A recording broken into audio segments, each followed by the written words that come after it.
आज हम स्टार्ट करेंगे फर्स्ट ईयर बायोलॉजी का द मोस्ट इम्पॉर्टेंट टॉपिक, जो कि पीएमटीसी के एमसीक्यूज़ में सबसे ज़्यादा रिपीट होते हैं इसके एमसीक्यूज़। और ये बहुत ही एक इंटरेस्टिंग टॉपिक भी अगर देखा जाए तो इसका नाम है बायोडाइवर्सिटी, ए सेलुलर लाइफ और वैरायटी ऑफ लाइफ। दो नाम है इसके। एक्चुअली ये जो टॉपिक है इसको हम एक और नाम दे सकते हैं द डिस्कवरी ऑफ वायरस, या फिर वायरस का नाम भी दे सकते हैं। तो ये बहुत अच्छा चैप्टर है और आज हम इसके बारे में पढ़ेंगे। तो अगर हम इसके एसएलओज देखें सब टॉपिक्स में, तो हमारे पास नंबर 1 है क्लासिफिकेशन ऑफ वायरस बताएं, फिर उसकी डिस्कवरी, उसका स्ट्रक्चर और viral diseases for example ads.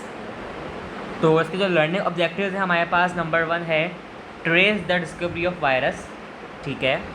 Number 2 कह रहे हैं classify viruses on the basis of their structure, number of strands, diseases और होस्ट, ठीक है। Identify symptoms, mode of transmission and cause of viral disease AIDS, ठीक है। तो आज हम इन सब के बारे में पढ़ेंगे और हम ये टॉपिक इंशाल्लाह अपना ख़त्म करेंगे। और ये इतना इम्पोर्टेंट टॉपिक है, मैं बता सकता हूँ कि अगर इसके मुताल्लिक़ कुछ नोट बनाने हो, नोट करना हो तो बहुत ज़रूरी है। तो सबसे पहले हम यहाँ हेडिंग डालते हैं फर्स्ट एसएलओ की, trace the discovery of virus. तो हम पहले करेंगे डिस्कवरी ऑफ वायरस के बारे में थोड़ा सा डिस्कशन। डिस्कवरी ऑफ वायरस बहुत ही इम्पॉर्टेंट टॉपिक है। तो डिस्कवरी ऑफ वायरसेस में अगर मैं सबसे पहला पॉइंट लिखूं जो हमें सोचने का है, वो ये है कि 1884 के अंदर, मैं क्या कह रहा हूँ, 1884 के अंदर, ज़रूरी नहीं कि हम डेट्स याद रखें, कुछ जो मैं साइंटिस्ट का नाम बताऊंगा हमें बस वो याद रखने होंगे ताकि हमें ज़रा आइडिया हो जाए एमसीक्यूज़ के लिए, क्योंकि साइंटिस्ट का नाम पूछा जाता है, डेट्स नहीं पूछी जाती। तो 1884 के अंदर क्या हुआ, चार्ल्स चैम्बर एक नाम के साइंटिस्ट थे, ठीक है। उन्होंने फाउंड किया कि एक एजेंट है जो कि आपके पास रिस्पॉन्सिबल है रेबीज़ के लिए। हमें पता है रेबीज़ एक टाइप ऑफ वायरस है, कि एजेंट है वो रिस्पॉन्सिबल है हमारे पास कुछ वायरस टाइप की नहीं है, जिसको हम कहते हैं रेबीज़, एक वायरस है। एक एजेंट है जो कि रिस्पॉन्सिबल है रेबीज़ के लिए, कोई डिज़ीज़ है, वायरस है रेबीज़, जो पास करता है फ़िल्टर पेपर से, जो पास करता है किससे, फ़िल्टर पेपर से, जिसका नाम है पोर्सिलेन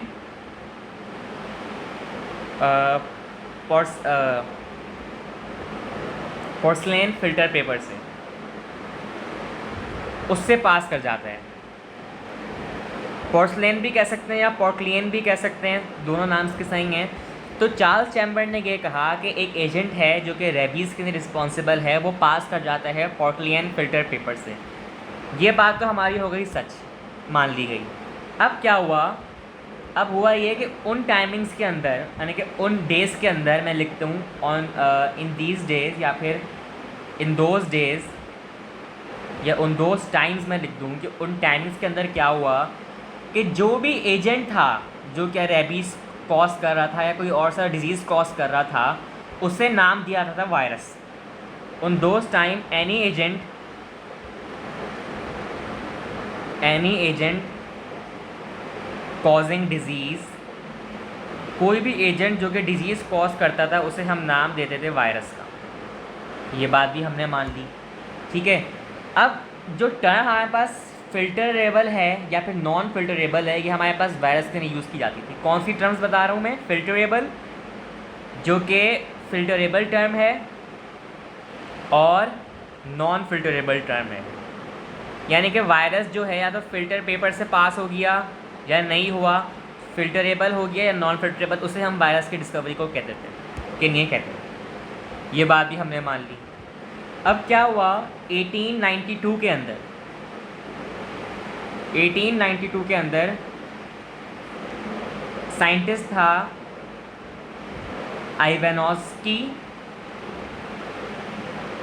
आइवेनॉस्की ने क्या किया, डिस्कवर्ड किया that the agent responsible for tobacco mosaic disease, अभी हमने बात की थी ऊपर एजेंट रिस्पॉन्सिबल फॉर रेबीज़ जो कि चार्ल्स चैम्बर ने डिस्कवर की थी 1884 में। अब 1892 के अंदर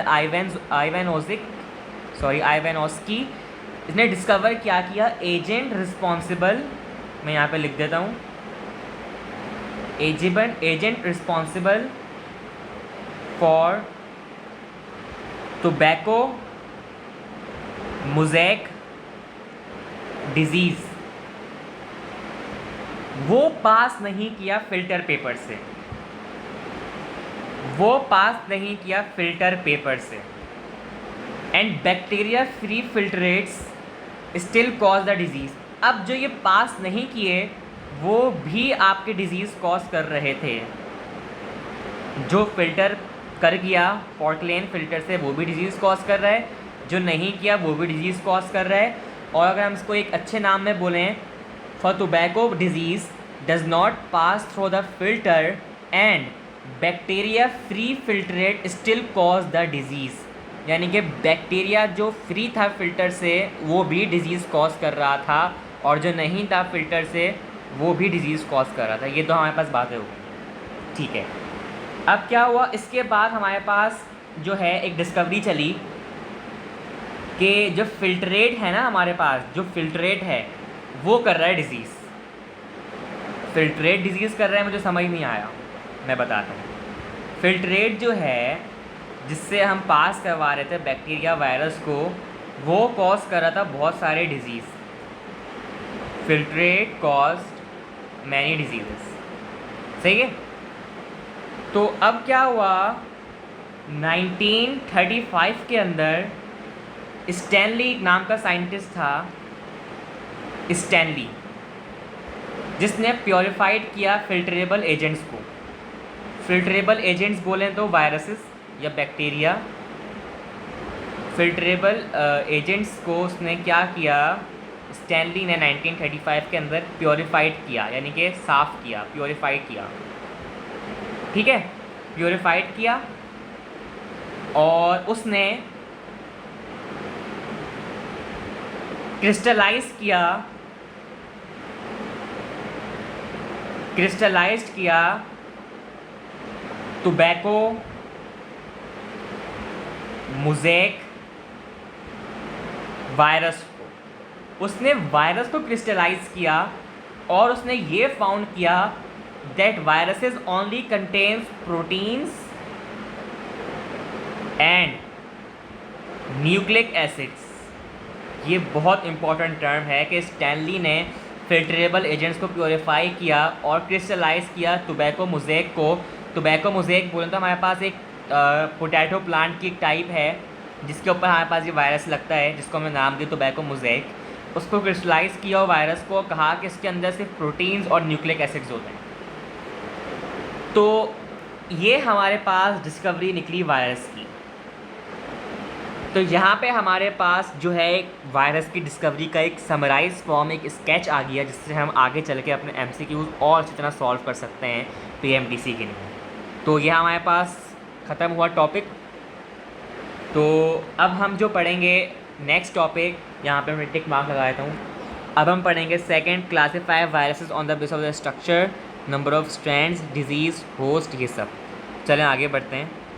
अब हम पढ़ते हैं, देखें ये हमारे पास जो है एक वायरस का एक स्ट्रक्चर है, मगर उससे पहले इसको हम पढ़ने से पहले मैं आपके कुछ चीज़ें बताऊंगा स्ट्रक्चर की, नहीं है वायरस की। मैं कुछ चीज़ें बताता हूँ वायरस के स्ट्रक्चर के लिहाज से। स्ट्रक्चर ऑफ वायरस के मैं कुछ आपको चीज़ें बताता हूँ। लेकिन स्ट्रक्चर ऑफ वायरस में नंबर 1 हमारे पास जो पार्ट होता है उसे हम कहते हैं विरियन। इसे हम कहते हैं विरियन। विरियन क्या है? Infectious part consist of the genome and capsid. Virion है हमारे पास इन्फेक्शियस पार्ट, कोई भी इन्फेक्शियस पार्ट हमारे पास वायरस का consist of genome and capsid. अब ये जीनोम क्या है और कैप्सिड क्या है मुझे तो पता ही नहीं है, चलो उसके बारे में बताता हूँ मैं ये क्या होती है। जो स्ट्रक्चर ऑफ वायरस का सेकंड पॉइंट है हमारे पास है जीनोम। जीनोम क्या है, पढ़ते ही पता चल रहा है, जीन यानी कि न्यूक्लिक एसिड। न्यूक्लिक एसिड बोलें तो या फिर डीएनए हो सकता है या फिर आरएनए हो सकता है, जो कि हमारे पास सेंट्रल कोर बनाता है वायरस की। सेंट्रल कोर विरियन क्या है, एक इन्फेक्शियस पार्ट है जो कि कंसिस्ट करता है जीनोम एंड कैप्सिड, जिसमें से जीनोम हमने पढ़ा न्यूक्लिक एसिड हो सकता है, डीएनए और आरएनए, या फिर सेंट्रल कोर के अंदर हो सकते हैं डीएनए, ऐसा हमने पढ़ा। न्यूक्लियस के अंदर यानी कि हमारे पास न्यूक्लियस क्या है, सेंट्रल कोर है। इसी तरह वायरस के अंदर सेंट्रल कोर है जिसके अंदर डीएनए और आरएनए होगा, हम जीनोम कहेंगे। और विरियन क्या है, इन्फेक्शियस पार्ट है जिसके अंदर हमारे पास जीनोम होगा और कैप्सिड होगी। कैप्सिड क्या है, वैसे तो नाम से ही पता चल रही है, कैप्सिड हम आजकल डेली लाइफ में बहुत यूज़ करते हैं। Capsid is a protein code. Capsid is a protein code. अच्छा, इसके बारे में हम थोड़ा और डिटेल में पढ़ेंगे अभी आगे चल के बैक्टीरियोफेज की उसमें।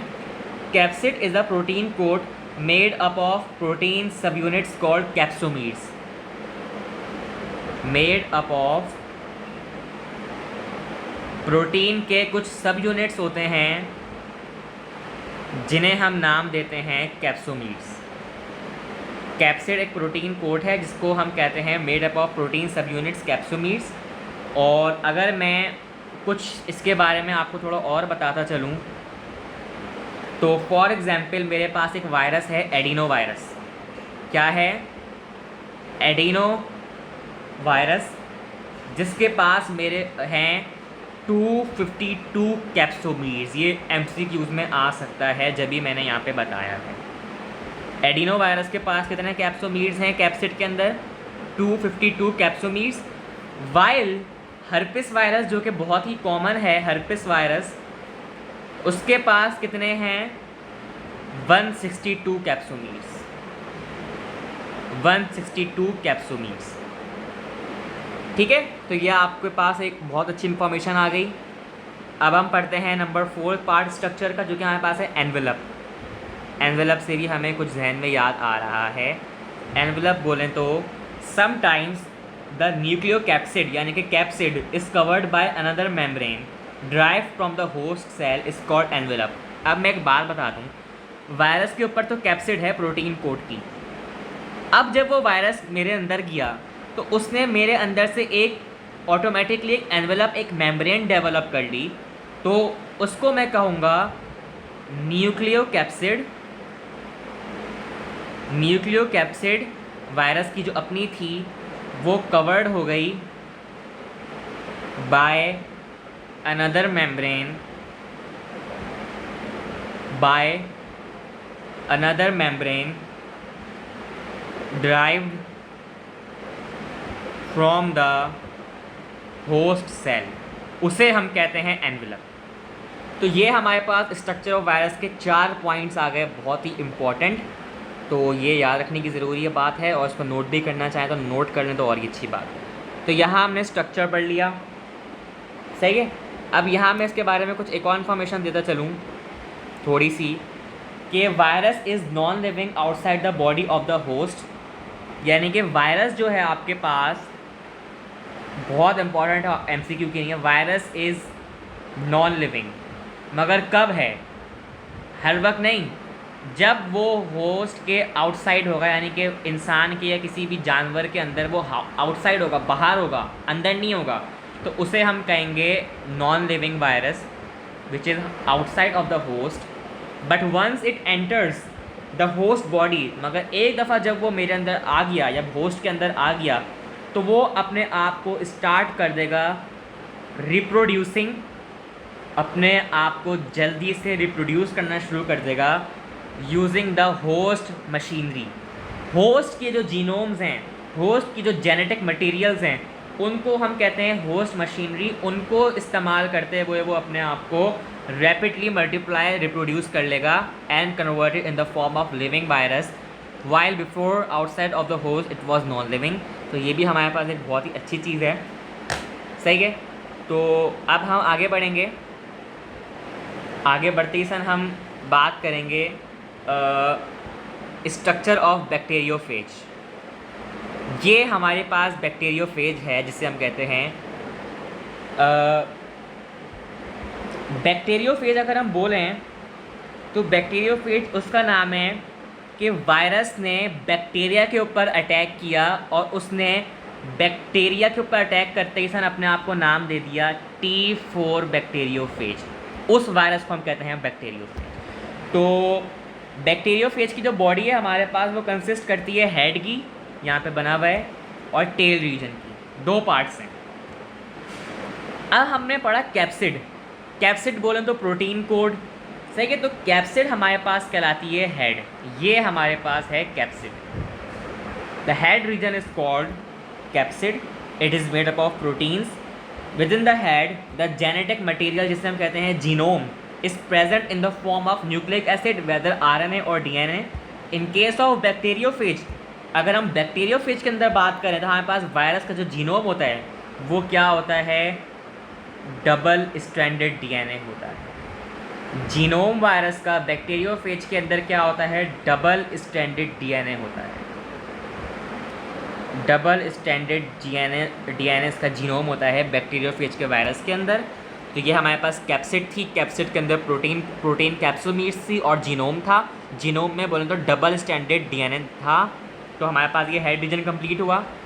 अब अगर हम टेल रीजन की बात करें तो इसके पास कॉलर है, शीथ है और एंड प्लेट्स होती हैं, और इसे हम बेस प्लेट्स भी कहते हैं, और इसे हम नीचे हमारे पास लॉन्ग टेल फाइबर्स होती हैं, सही है ना। ये जो बेस एंड प्लेट्स है ना, ये वाली बेस एंड प्लेट्स जिससे हमारी लॉन्ग फाइबर्स निकल रही हैं, टेल फाइबर्स निकल रही हैं, ठीक है। इन्हें हम कहते हैं कि इनके पास क्या है, स्पाइक्स हैं।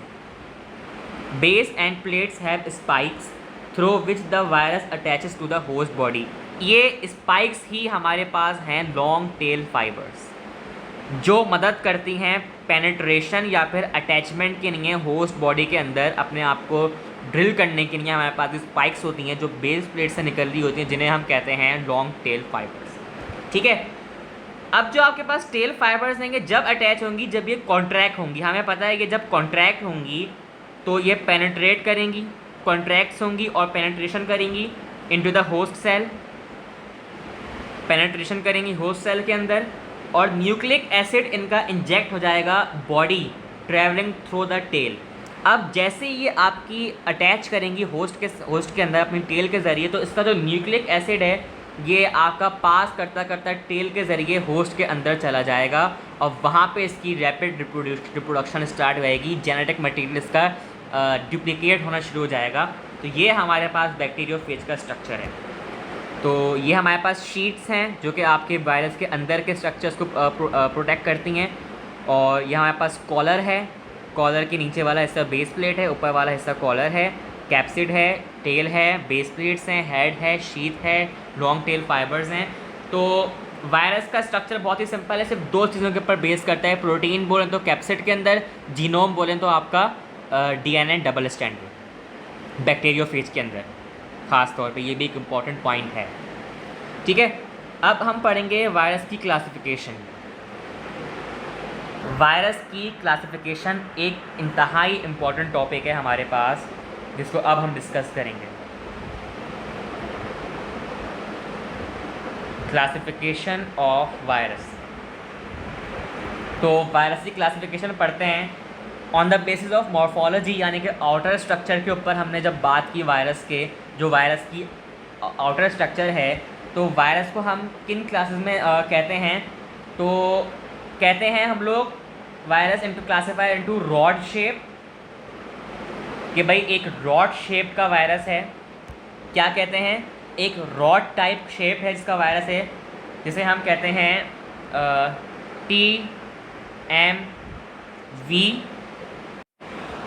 TMV बोलें तो हमारे पास रॉड शेप में क्या है, tobacco mosaic virus. Classification of virus is classified into one this type which is called rod shape. और रॉड शेप की एग्जांपल बोलें तो टोबैको मोज़ेक वायरस, मैं लिख देता हूँ, tobacco mosaic virus rod shape में आ गया। पार्ट 2 में हम कहेंगे स्फेरिकल बोलें तो गोल टाइप, सर्कल टाइप। स्फेरिकल बोलें तो हमारे पास बहुत ही आसान और बहुत ही कॉमन टाइप है polio virus. Polio virus is a spherical type of virus. और अगर हम टेडपोल की बात करें, जैसे कि हमने अभी पढ़ा T4 bacteriophage, tadpole like shape, tadpole like bacteriophage virus, जो कि अभी हमने पढ़ा ऊपर बैक्टीरियोफेज में, उसकी भी हमने स्ट्रक्चर देख लिया था।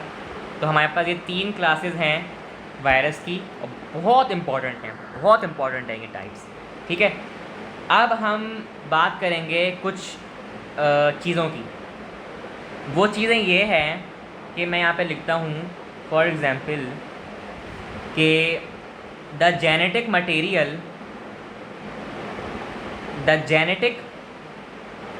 Material of virus.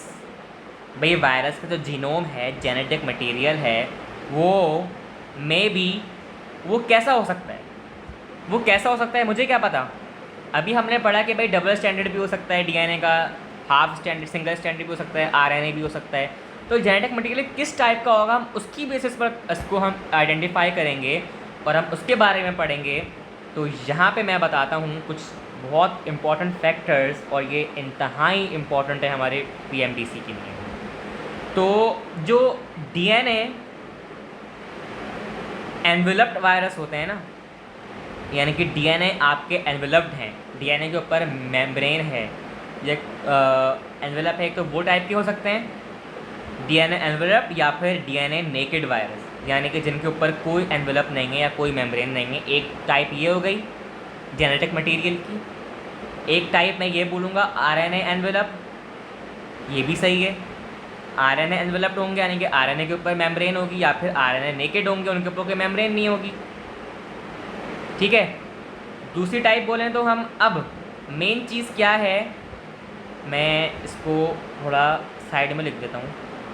अभी मैंने पढ़ा कि डीएनए एनवेलप्ड वायरस की टाइप कौन सी है मेरे पास, pox virus. Pox virus is a DNA enveloped virus. ठीक है, और डीएनए वायरस यानी कि हमने बोला अभी नेकेड वायरस, हम अगर बात करें, ये भी हमारे पास जो है, हमारे पास डीएनए एनवेलप वायरस में हमारे पास एक और टाइप है हर्पिस सिम्प्लेक्स वायरस।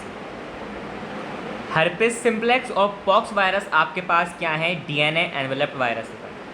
ठीक है, और अब अगर मैं बात करूं आरएनए एनवेलप्ड की, आरएनए एनवेलप्ड बोलें तो हमारे पास इन्फ्लुएंजा वायरस कह सकते हैं, और हम इसको कह सकते हैं पैरामाइऑक्सो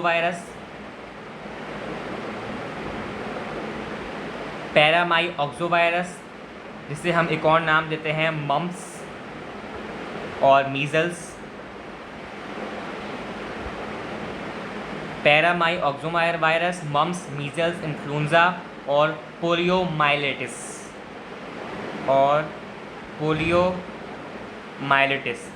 ये आपके पास क्या हैं, आरएनए एनवेलप्ड वायरसेस सारे।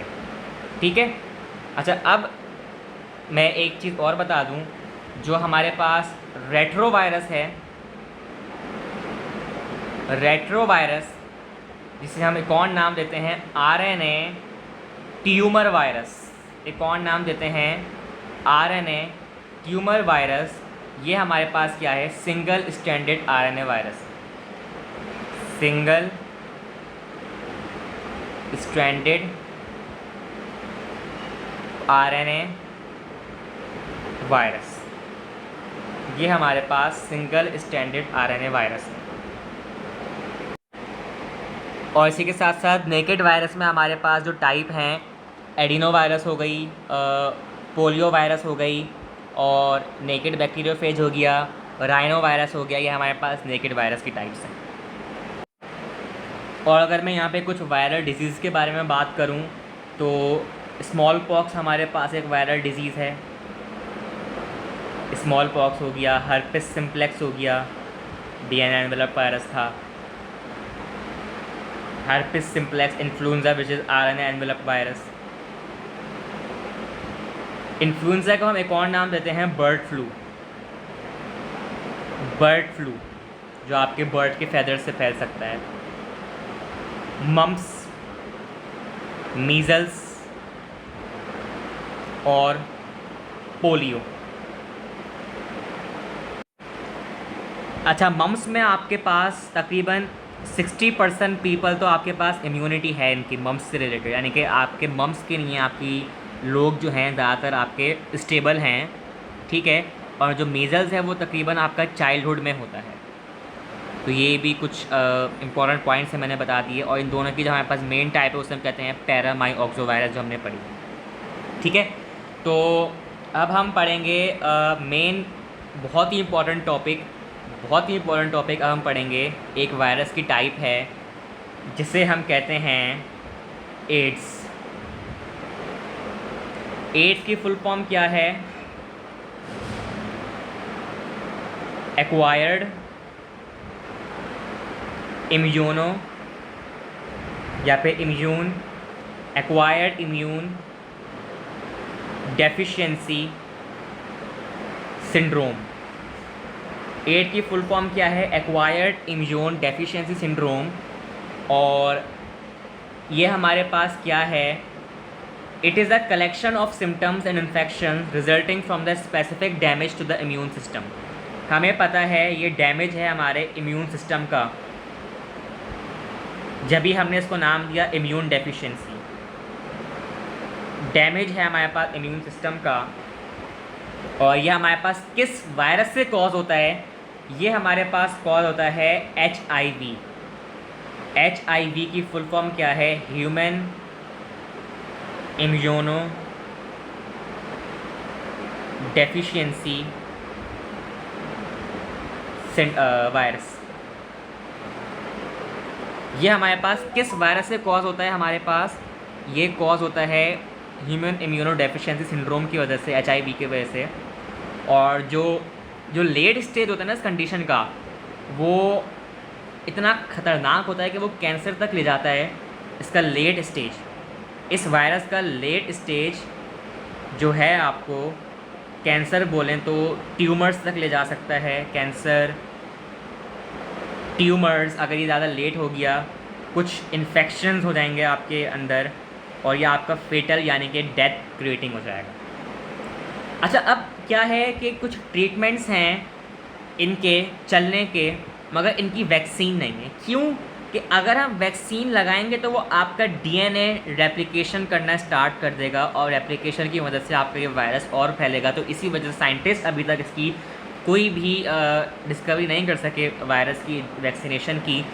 तो ये भी एक बहुत बड़ी चीज़ है हमारे पास, इसकी नहीं है।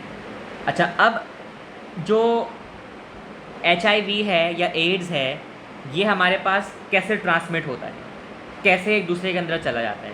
तो इसका हम बात करेंगे मोड ऑफ ट्रांसमिशन। ये कैसे एक बंदे से दूसरे बंदे तक जाता है? तो अब जो हमारे पास HIV है, वो हमारे पास ट्रांसमिट होता है direct contact of a mucous membrane और द ब्लड स्ट्रीम।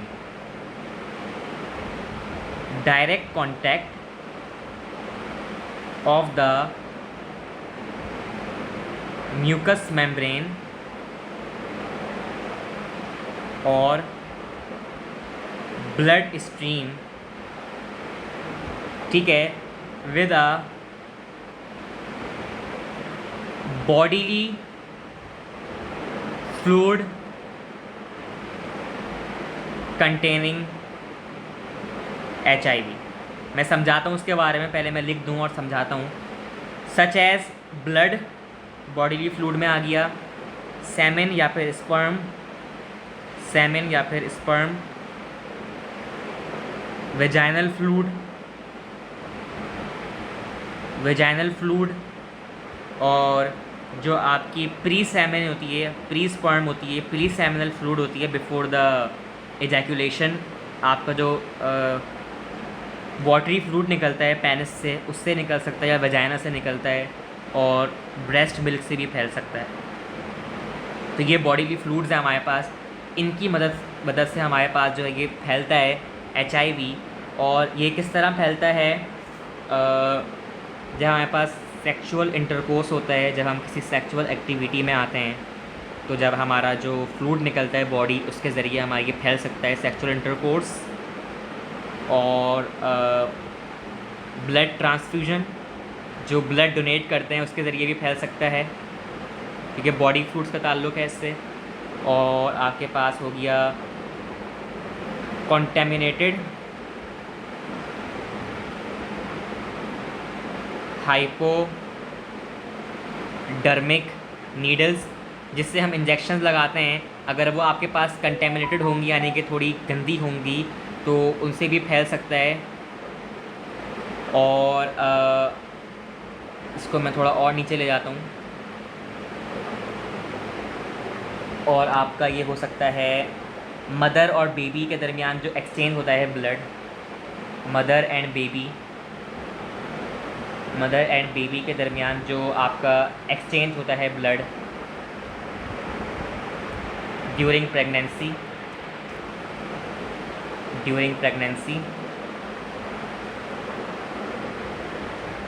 और चाइल्ड बर्थ में हो सकता है कि जब चाइल्ड बर्थ टेक होता है तो वेजाइना से अगर निकलता है तो उसमें हो सकता है। ब्रेस्ट फीडिंग से हो सकता है, अभी हमने पढ़ा। और किसी भी बॉडी के कोई भी फ्लूइड से अगर हम, जैसे कि लिप टू लिप अगर हम बात करें, लिप टू लिप किसिंग में भी यही होता है कि आपकी जो माउथ से आपका सलाइवा निकलता है वो जब दूसरे के बॉडी में जाता है तो उससे भी फैल सकता है। मगर एक चीज़ मैं यहाँ पे बता दूँ, मैंने भी कहा कि सलाइवा से फैल सकता है, ये पॉइंट थोड़ा यहाँ पे मिस्टेकन है। सलाइवा से नहीं फैल सकता, माउथ के ऊपर अगर आपका लगा हुआ है वायरस तो वहाँ से फैल सकता है। मगर स्वीट, सलाइवा और यूरिन, ये जो मैंने 3 चीज़ें बताई हैं, इनके अंदर HIV नहीं होता, इनसे HIV नहीं फैल सकता। तो ये एक बहुत ही इम्पॉर्टेंट टर्म याद रखने की है, सही है। तो यहाँ पे हमारे पास एड्स का मोड ऑफ ट्रांसमिशन भी ख़त्म हुआ। अब हम बात करेंगे मैकेनिज़्म ऑफ इन्फेक्शन, कि इन्फेक्शन कैसे टेक प्लेस करता है, कोई भी इन्फेक्शन कैसे होता है, हम उसका मैकेनिज़्म पढ़ेंगे। मैकेनिज़्म ऑफ इन्फेक्शन, तो HIV जो है अफेक्ट करता है immune system of the host. हमें पता है HIV affects the immune system of the host. It infects major component of the system. ये क्या करता है? इन्फेक्ट करता है HIV virus, it infects major components of the system. Major components बोलें तो क्या? Helper T cells, helper T lymphocyte जो हमारे पास होते हैं उनको अफेक्ट करता है HIV, जिसकी मदद से हमारे जो हेल्पर टी लिम्फोसाइट जो कि इम्यूनिटी में रिस्पॉन्स करते हैं वो उनके अफेक्ट हो जाते हैं। और ड्यू टू कहते हैं less efficient immune system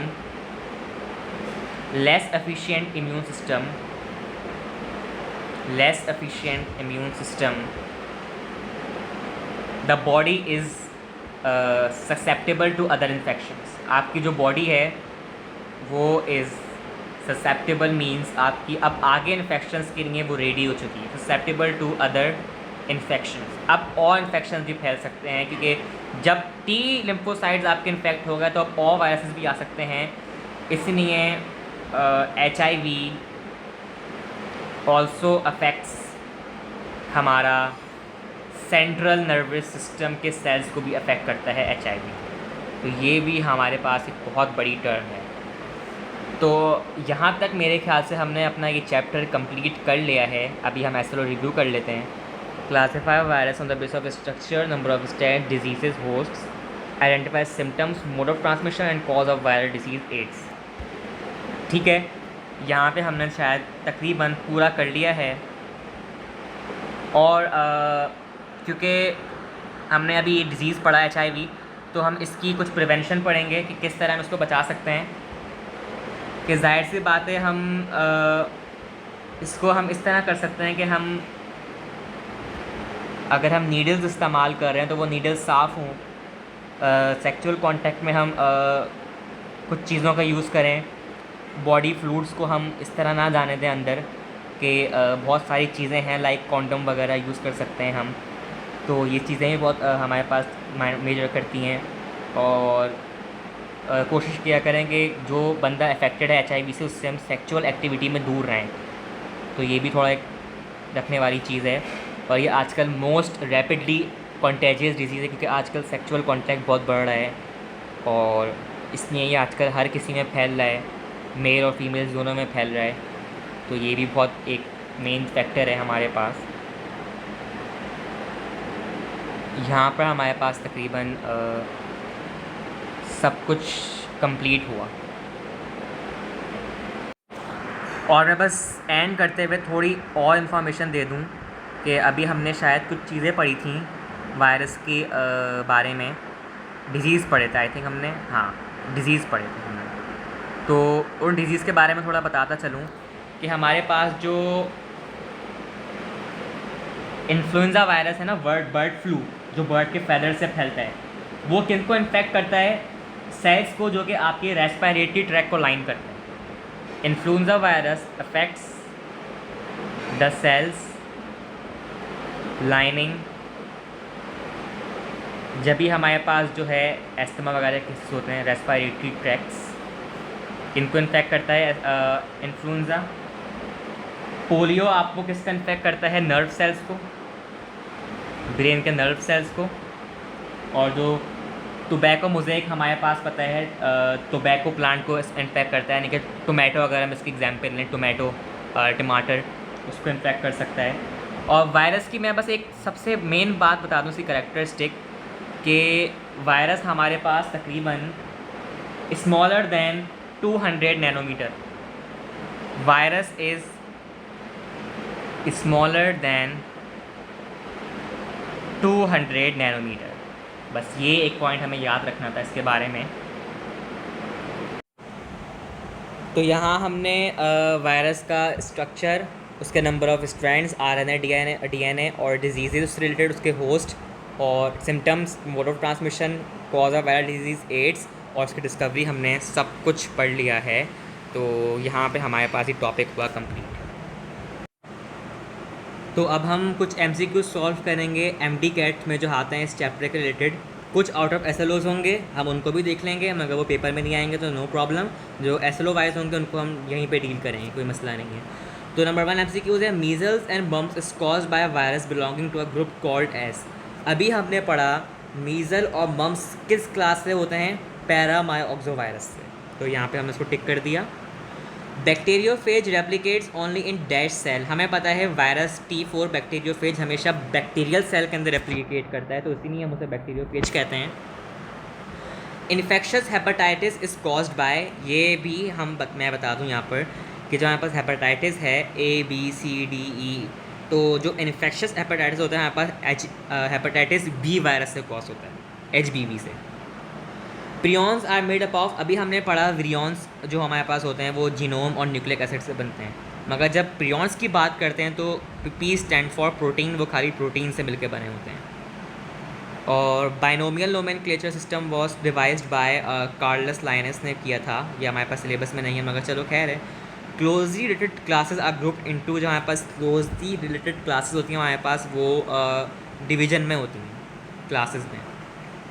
about 60% of adult are immune to disease. अभी हमने पढ़ा कि 60% एडल्ट हमारे पास किस से इम्यून होते हैं? किस डिजीज़ से? मम्प्स से होते हैं। Mad cow disease is caused by, अभी हमने जो पढ़ा उसमें हमने मैड काउ डिजीज़ नहीं पढ़ा क्योंकि उसमें हमारे पास प्रियॉन्स नहीं था सिलेबस में। तो प्रियॉन से हमारे पास मैड काउ डिजीज़ होता है। हमने जितनी भी डिजीज़ पढ़े हमारे पास विरियॉन से रिलेटेड थे, तो यहाँ पे प्रियॉन से हमारे पास मैड काउ डिजीज़ फैलता है। Initially the classification was based on, earliest period में हमारे पास जो क्लासिफिकेशन होती थी वो हमारे पास मॉर्फोलॉजी पे, आउटर स्ट्रक्चर को देख के हुआ करती थी, morphology. Mad cow infection and mysterious brain infection man are caused by, अभी हमने पढ़ा prions. The common name for Solanum melongena is, onion का हमारे पास अलग होता है एलियम सीपा होता है, पोटैटो का सोलेनम ट्यूबर ओसम होता है, अमाल्टस का अलग फैमिली है, तो ब्रिंजल का हमारे पास होता है Solanum melongena. Influenza viruses are, अभी हमने पढ़ा influenza viruses are RNA enveloped. Paramyxoviruses cause the disease mumps and measles, अभी हम पढ़ चुके हैं। फाइलोजेनी डिस्क्राइब द स्पीशीज़, जो फाइलोजेनी होती है वो आपको बताती है स्पीशीज़ का एवोल्यूशनरी हिस्ट्री, ये भी सिलेबस में नहीं है, कोई मसला नहीं है। फैमिली इंक्लूड्स रिलेटेड जानराज होते हैं हमारे पास, ये भी सिलेबस में नहीं है। लाइटेज साइकिल कंप्लीशन अकर्स अबाउट, ये भी सिलेबस में नहीं है, 25 मिनट्स के बाद होती है। Organelle of symbiotic origin is, हमारे पास माइटोकॉन्ड्रिया एक सिम्बियोटिक ओरिजिन का एक ऑर्गेनल है। To accommodate Euglena-like organisms and bacteria, Kingdom Protista was proposed by Ernest Haeckel, ये भी सिलेबस में नहीं है, मगर जो थे अच्छा हुआ उनसे हमारी कुछ प्रैक्टिस हो गई। So all are correct. अब हम इंशाल्लाह नेक्स्ट टॉपिक पढ़ेंगे नेक्स्ट क्लास में, नेक्स्ट चैप्टर।